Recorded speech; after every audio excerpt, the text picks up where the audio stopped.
You're a better cook than you think, and you don't need a recipe. Stir fry.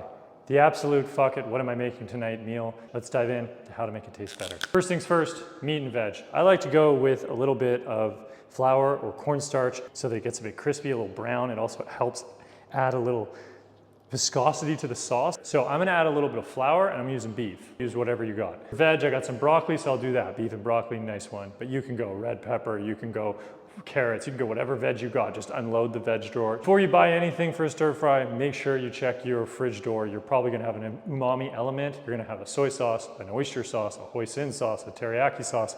Pick one of those things, use them. Umami is gonna bring that funk, that deliciousness to your stir fry. Sometimes you're gonna need to offset that umami with a little bit of sweet. I'll use a tiny bit of honey because I'm using oyster sauce, but things like hoisin sauce, you don't need that. So if the condiment that gives you the umami is giving a lot of sweetness, just omit.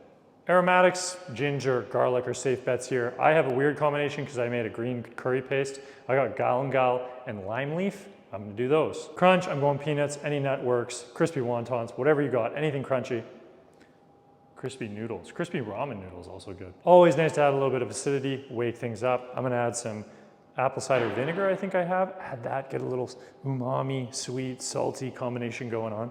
Finally, spice. For this one, I just want to make this point. Black pepper is not something that needs to be on every dish. Black pepper is a spice, and in this case, I'm gonna use it as a spice with authority, a bunch of black pepper. I went to Fiji recently. They do these amazing black pepper marlins and chicken where they add a ton of black pepper. And just like a cacio e pepe, it just flavors the whole dish, this aromatic amazingness. So I'm gonna add a bunch of black pepper to this. So it's gonna end up being a black pepper, beef, and broccoli tastiness. Let's make it.